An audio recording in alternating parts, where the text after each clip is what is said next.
Welcome back to Orion's Attic TV, everybody. I'm Chris Lansett from Orion's Attic, and we're talking to you today about our estate liquidation and downsizing guide, trying to share with you everything you need to know so that you can make the best decisions about how to handle the big old project in front of you. Now, you're picking up on a theme from a lot of these videos that a lot of the treasures you have that you think are really valuable really aren't today. Don't shoot the messenger. Very important. Don't shoot the messenger. I wanted to share with you a little bit of insight on why so many things have so little value today. And the way I want to share that with you is by talking about how we at Orion's Attic determine the value of objects today. What we do, we reach into our wallets, or I guess it would be a cell phone today, and pull out our Orion's Attic junk card. Junk card, what's that? It's better than a credit card because not only does it keep you out of debt, it teaches you stuff. CARD, condition, appeal, rarity, and demand. For objects to have good value today, they need to have a combination of at least 3, if not all 4 of those factors. Let me give you an example. Let's say that we were trying to put a value on my autograph. Here's one here, if I'm using the green screen correctly. Still getting the hang of that. Condition, great, hot off the press. Appeal, not so much. My mom might get it. Rarity, not at all. Demand, other than my mom, thanks mom. No one cares about my autograph. Value, 0, butkus, nada. But if I ask you a trivia question, and I ask you of all Americans who have ever lived, whose signature is the most valuable? Cue the Jeopardy music. And your first answer, I bet, Elvis, because that's what everybody says. Is it right? Wrong. Most people's next guess is George Washington. Still wrong, but closer. The American whose signature is more valuable than any other in the history of America is Button Gwinnett. Button Gwinnett? Who is that, you ask? He was a signer of the Declaration of Independence from my home state, Georgia.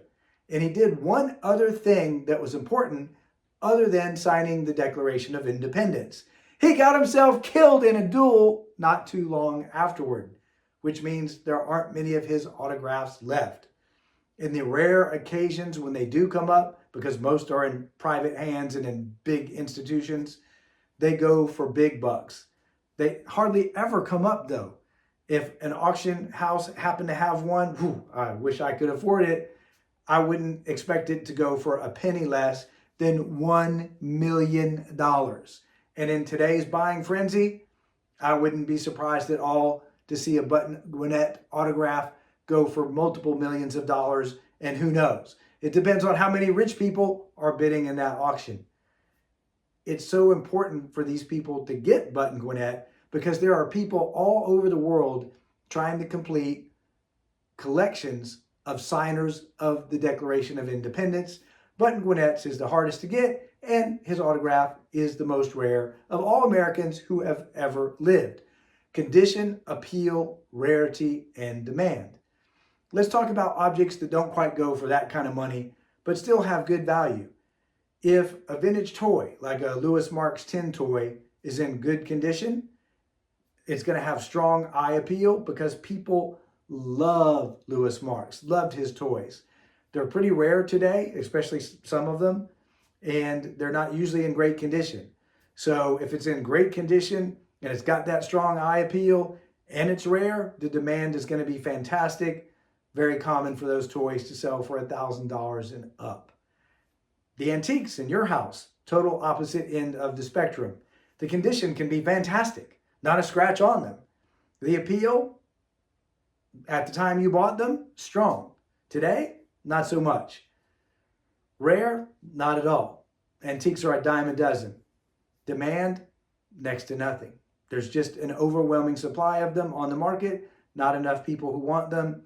The next generation just doesn't care. They're not into antiques. They're spending their money on adventures and life experiences. Good for them. So when we have to give you the bad news of how little so many of the things that you own are worth, it's because we've used our Orion's Attic junk card, looked at the condition, appeal, rarity, and demand, and told you the honest truth. Do not shoot the messenger. Keep watching the rest of this series. Check out Orion's Attic TV and learn everything you need to know about antiques, collectibles, and in this series, your estate liquidation and downsizing guide. More coming up next.